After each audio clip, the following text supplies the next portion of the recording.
Hey everybody, welcome to the Deep Dive Show. My name is Mpho Mutaurirwa. Very excited to have you guys here being with us and listening to these wonderful stories we have for you today. Today we have a special guest as always. He is the CEO of iBranch Recruiters, the founder of Intel Codemasters Holdings, and he's a man that's very, very passionate about innovation and technology. Everything innovation and everything technology. So without further ado, ladies and gentlemen, help me in welcoming Tshepiso Leinane. Welcome to the show, my brother. Thanks so much, man. Thank you so much for having me. Thank you for taking time to organize this, for pursuing us, for Yes, sir. interest in us having us here. So thank you so much again. This is a conversation I've really been meaning to have with you because I've dove into your work and it's amazing, man. Just to say the least. So let's start here. In 60 seconds or less, can you walk us through your entrepreneurial journey as Tshepiso, from where you started and where you are today? That's a tricky one. In 60 seconds.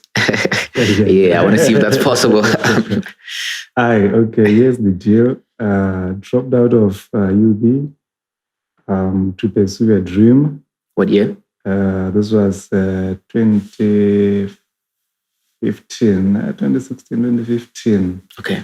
Dropped out of first year actually to pursue my dream. My mother was against that because, education is the key to the future and everything. Yeah. But I really had to pursue that dream and I really had to put everything on hold, pursue that dream. So my entrepreneurship journey, just to say, started a bit early at the earliest stage in my life. To where I am right now, I think I have 6 years now pursuing the idea, conceptualizing it and seeing it to what it is right now.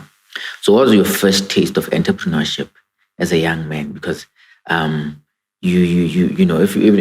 looking at all that what you have gotten so far, you've started somewhere and it shows that you already had that drive, you already had that mentality from a young age. So what was your first taste of entrepreneurship?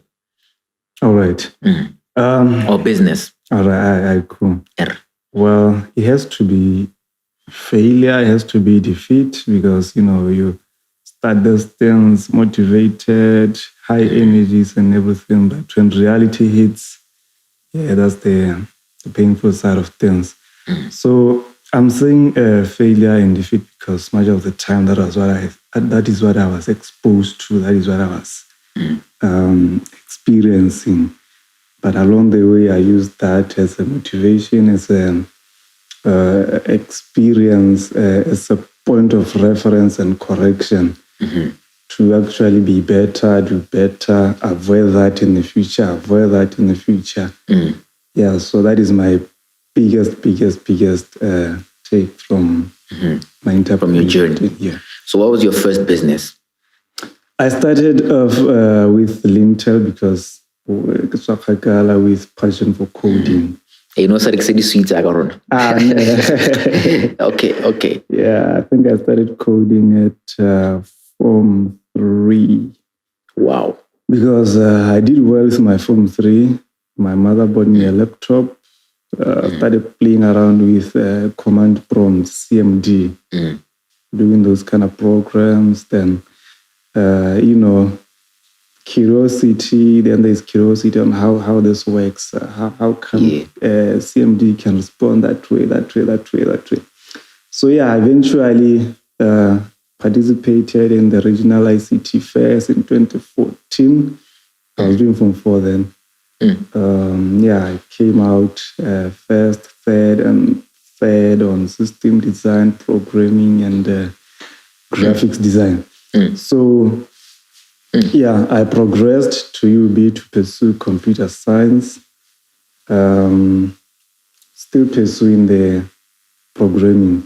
Now, what led me to start my first company, which is called Intel Codemasters Holdings, is actually funny. It's actually funny because When I started at UB, I was using a BlackBerry.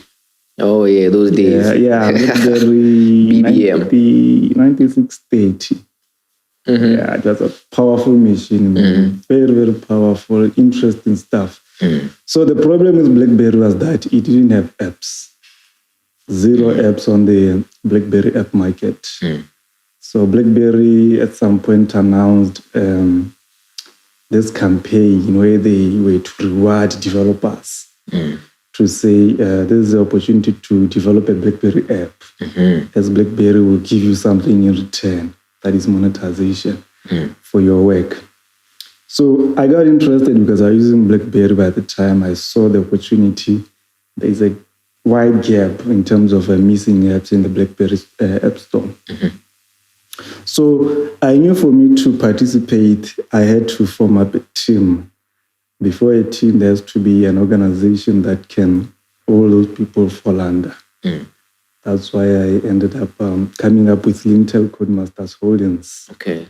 Yeah, so that was basically the whole goal, to organize, to collaborate, and with other developers and participate in the BlackBerry and create apps. Campaign. So that is how Lintel was born, and that is how then out of Lintel came out iBranch, which was an effort to participate in that campaign. Really? Yeah. Wow. Yeah. Because the tricky part was now, if you had to participate in the app market, how do you create something that Botswana or Africans can love? So that's where it all started. What can I do? Which app should I make? I was still in UB at the time. Do you actually succeed in making an app? Yeah, I actually succeeded. Okay. What was it called? I actually started with iBranch right from the get-go. Oh. Because, we made a lot of brainstorming. The tricky part was which app do you make such that people fall in love with that app? Because for you to have big rewards out of the BlackBerry campaign, you have to have more followers, have more users of that app. So narrowing everything down in terms of what app to do, we actually, because I made much of the brainstorming, engaging my team there and then, we ended up with creating a social network, more like LinkedIn, more like Facebook, but something similar. Because the social network has something that is interactive. Traffic comes in and goes out. Yes. Yeah, so that was the first criteria for the BlackBerry campaign. So Lintel was born there. Then the product of Lintel was iBranch, which was supposed to be a social network, which was to rival LinkedIn. Okay. Yeah, so pretty dope stuff. Yeah. We're gonna pause here for a break. Yeah. And we'll be back with Tshepiso. Welcome back, everybody, to the Deep Dive Show. I'm here with Tshepiso Leinane. So, my man, talk to me about the role of education in your entrepreneurial journey. Because you said you quit in its first year, but now you are pursuing a course in UB right now. So, talk to me about that, about how education plays a role in your journey. Back in started first year 2015, yeah. Dropped out. I was doing computer science major. Dropped out at 2016. Pursued the BlackBerry item, which led to creation of Lintel Holdings, which created the iBranch mobile app, which later became an independent organization. Then 2019, if not mistaken, I resumed with school, that is computer science major. That same course. So in terms of education, education is quite key, given it's specific to certain element of what you are pursuing. For example, with UB, the reason why I dropped out was to focus exactly on one thing. Like the pizza we buy the foreign club. Yeah. So that it actually focuses on wherever you want it to go. So really, that allowed me, that gave me enough time to, go on YouTube, do your Hello World mobile apps. Hello World, as a beginner, you do the app, such that you get the basics and everything. So I think YouTube played a critical part in terms of educating me along the way. 90%, if not 70%, that I got from YouTube was on how to program mobile apps, security, UI, enhance. Then 30%, I think it went to how do you now start an organization? How do you allocate? How do you manage shares amongst shareholders? The legal side of data, all those policies and everything, and all the requirements for starting a business in Botswana, the proposals of what do you do when an investor is interested in participating. So yeah. YouTube, then there is this website called Stack Overflow. Okay. It played a major role, yeah. So really, just in a nutshell, education is quite key given that it's directed to a specific item. If you broaden it, then the applications are minimal. Yeah, I concur with you a lot, Kakanya YouTube, because I wouldn't have graduated if it wasn't for YouTube. I was studying entrepreneurship business. And I felt that midway in the course, I felt that I was getting not what I really wanted or what I really thought I would get within that. But there are things that I learned in university that I think are absolutely important. I still use them today. I did company law, contract law, and accounting and others that are really good. But there are just a few courses here and there that I'm just like, I don't understand that role in my life right now, right? So you talked about so many of those things. I want us to now talk about iBranch recruiters. Walk us through what you do there. And just to begin with this, your website is extremely powerful. Like when I clicked on it, the user interface, it was it's right up there with the grades of other websites. I mean, a lot of websites in Botswana, even government websites, and the user interface is terrible, and yours is really good.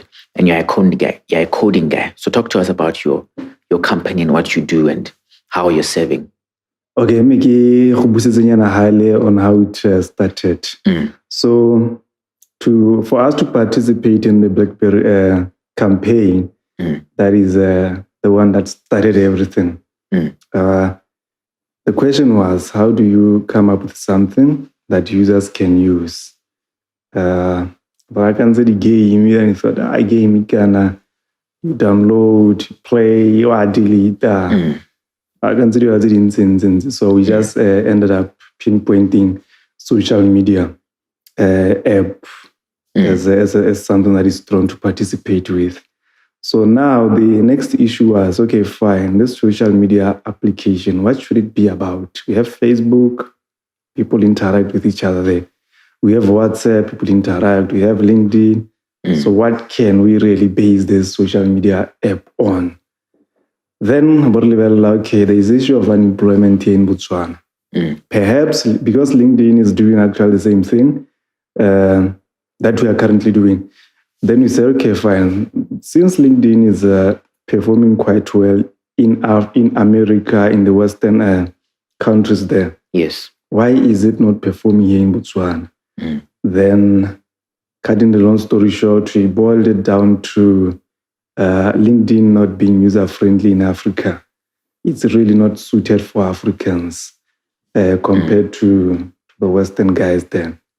So, yeah, we then decided to copy exactly what LinkedIn does, simplify what LinkedIn does, simplify the UI, simplify the functionality, embed all those things into iBranch.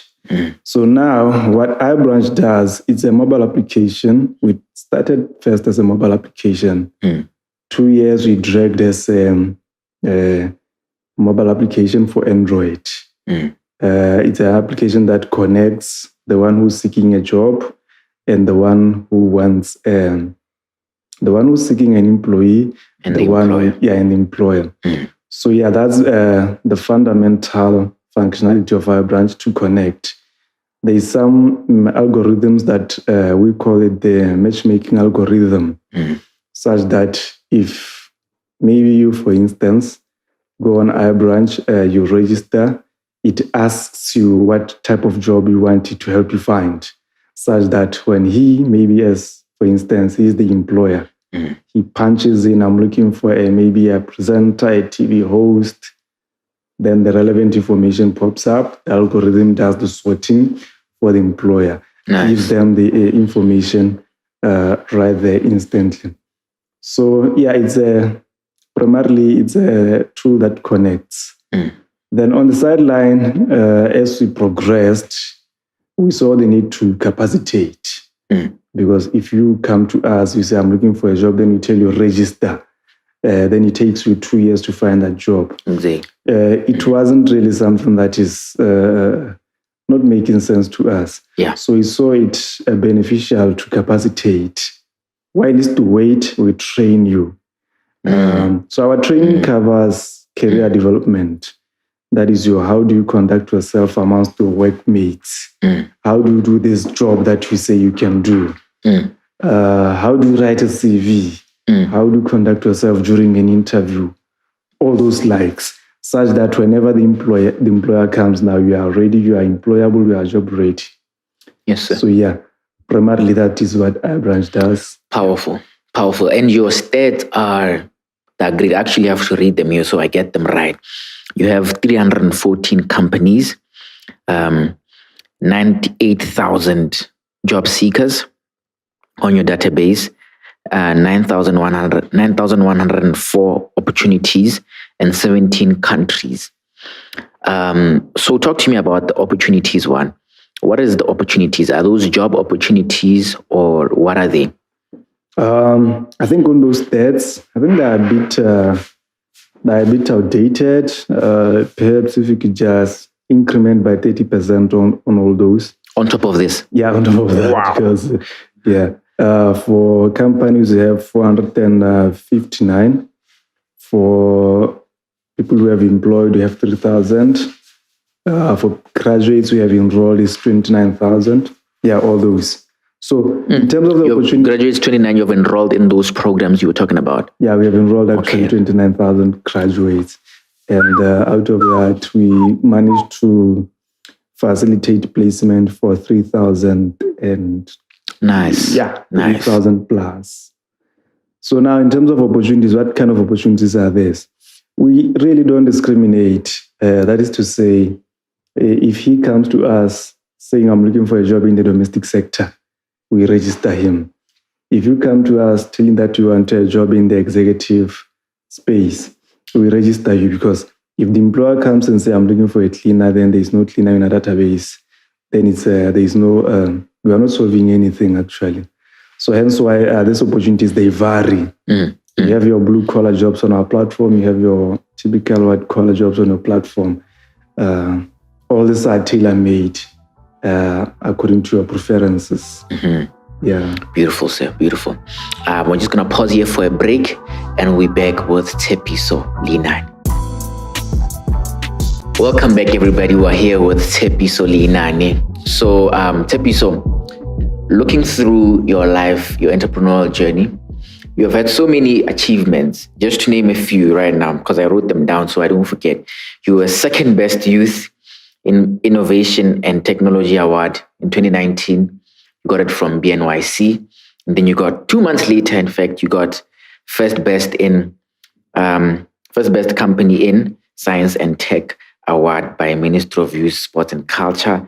2014, you awarded first in programming, second in systems design, third in graphics design. Man. And this is probably just a fraction of all that you have done. So clearly you're a man that has developed that kind of winning mentality. Talk to me about that. How were you able to cultivate and develop that from a young age? This is 2014 and you were in secondary by then. How were you able to do that? Cool. Yeah. Well, I think now it's not a choice. You don't have a choice. You have to accept the defeat, learn from it, do again. Yeah. That's what I can say, actually. Now we don't have choice. If you really want to achieve that, you really have to let down your pride.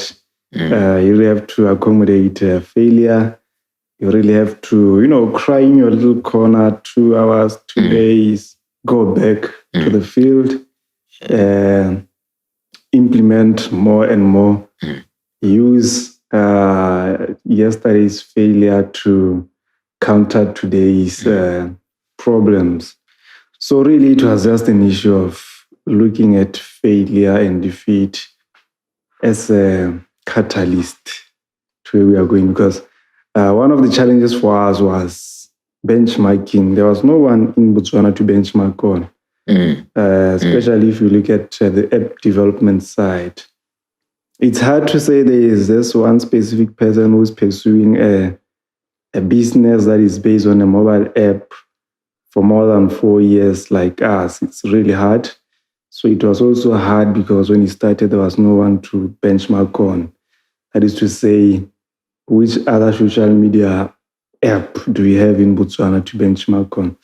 So yeah, the issue was there was those kind of problems, but because we have to achieve this, you have to really rival LinkedIn, you have to get what you want.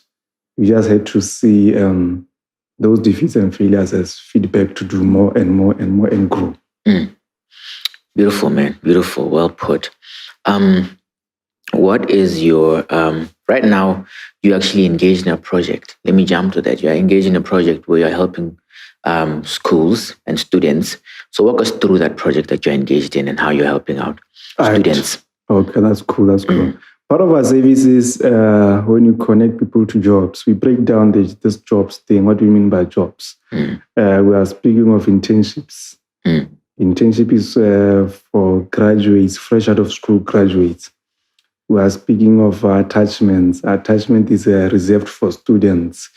We are speaking of voluntarism, domestic, graduate jobs in general. So those are all our target areas. So for students, what we do, we liaise with schools at certain stages. We deal directly with the students themselves. So what happens is a student comes to us, they tell us the deadline for the attachment, because normally attachment there's a deadline for that. The school says by this time you should be having a placement or an offer letter, all those things. So they do come to us, they register, we ask them what kind of assistance you are looking for, your program of study, all those things. Now, what we do behind the scenes, we package all that data. We go to companies and say, we have this X student excels in X. And normally one of the selling points that we use to entice companies is that if you place a student for attachment, it's actually government who's paying that student to be at your company. So you are basically not losing anything. Yeah, you're not losing on payroll. Yeah, hence why you should actually place the student. So yeah, that is how we have been able to win, progress in terms of placing students for attachments. Yes, so now, yeah. Okay, so now we I think that and all that we are doing sparked interest from Absa Bank Botswana side. They engaged us such that we work with them to train, to place students alongside them. So what happens is that we created something with Absa Bank Botswana called a Youth Hub. The Youth Hub is a platform that capacitate job seekers, inclusive of students, about job readiness. It uses our existing career development program.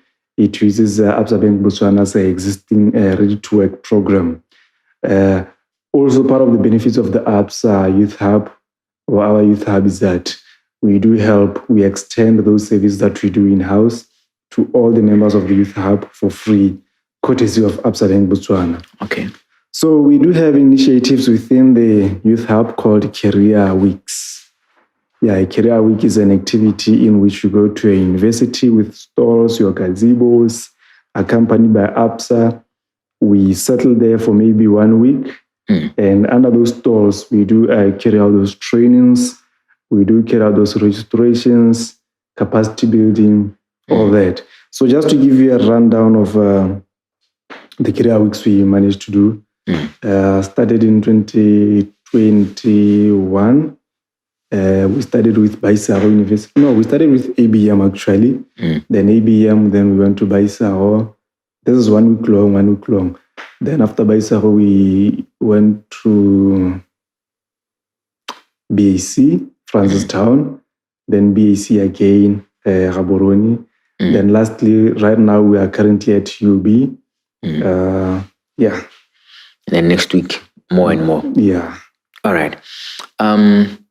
You work with many relevant, many great stakeholders, and you have worked with them in the past. And actually, you work with them, as you've spoken of Absa. You've worked with others like Botswana Innovation Hub. How are you able to get such stakeholders on board to be able to help you and sponsor projects and work with you? How are you able to do that? Okay. No, I think it's just an issue of identifying a gap within a certain institution. Then look at your offering. What are you offering that can benefit them? Yeah. So that has been the basic approach to things. Look at Absa Bank Botswana. What are you offering that may be of assistance to them? So it all boils down to what benefit are you giving them at the end of the day. That is how we've been able to collaborate, work with stakeholders. What are you doing that they can benefit from? Then if you address that one, everything becomes easy. Everything becomes easier. Yeah. All right. Talk to me now about your personal life and business. How are you managing that?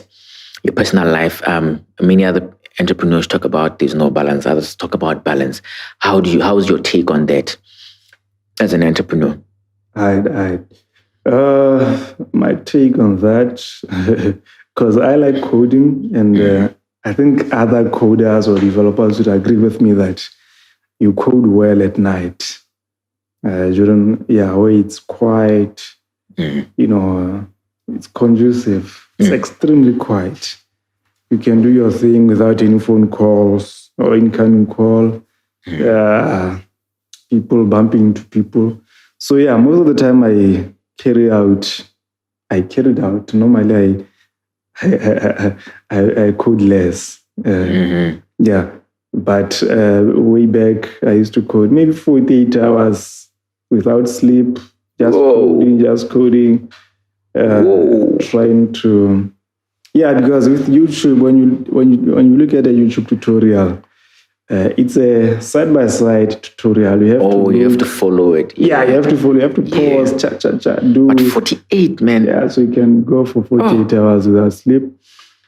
So I think in a nutshell, health is important. But for me, how do I balance? Do your regular exercises. Your intakes, there is this Mpho. I don't know if you know of this Mpho. It's a scientific formula that is found at Clicks. I normally buy it at Clicks. It's a scientific formula which... like you ingest? Yeah, which you ingest, So that's... what is that? What does it do? Like revitalizes energy? Dude, I don't really know what it is. All I know is a scientific formula that boosts your system, actually. In terms of keeping up my health, that is what I do. Keep tabs on my intake, do your regular exercises, and reading, because, as you go in and go on, you forget all those things, the basics. So I constantly read to keep my vocabulary up to date, my articulation up to date, your reading and everything. And I think all right, man. All right. I think that's how I balance myself. Okay, let me touch on this as we wrap up. What is your single biggest lesson you have learned up to today? Okay. Up to today, the biggest. What is your single biggest lesson that you can say, you know what, this lesson is... There's so many, man. Yeah. Okay, I think challenge. I think it has to be a challenge. I think it has to be that when challenged by something, it's not necessarily that it's the end of the world. Maybe if you look at it positively, you will see the brighter side of that challenge. Because where I am started with first as a challenge, and taking it positively, we are where we are. So without jumping much into it, but to give an example, if you look at Steve Jobs, I don't know if he's the co-founder or the founder of iPhone. Yeah, he's the co-founder of Apple. Yeah, Apple. With Steve Wozniak. Yeah. So without the challenge that Steve had, that is Steve Jobs, I don't think Apple would be where they are, because Steve was diagnosed with cancer. So what it meant to Steve was that I'm dying. I'm literally dying. The doctors say, okay, no, 2 months from now you'll be dead. So Steve, rather than look at it negatively, say, okay, there's a brighter side of this. I have to prioritize things now, starting from today. I have to start prioritizing my business. I don't want to say business. That's a word I wanted to use, but I have to prioritize my things.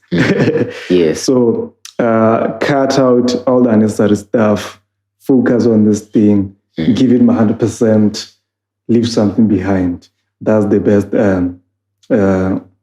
That's the motivation actually for me when I look at challenges. So my big takeaway, my man, is challenge. A challenge is there for a reason, and it depends on how you look at it. That will determine the outcome of where you are going or where that challenge is taking you. Yes, sir. Yeah. Yes, sir. Before I ask my last question, where can these people find you on and offline? All right, cool. 7645-1776. 7645-1776. Tshepiso.Leinane at iBranchRecruiters.com. Tshepiso, I don't know Tshepiso in English, but Tshepiso. Without a P. Trust, isn't it? Trust in English. Yeah, without a P, Tshepiso, then .Leinane. Leinane is for your Katuirile type of thing. At iBranchRecruiters.com.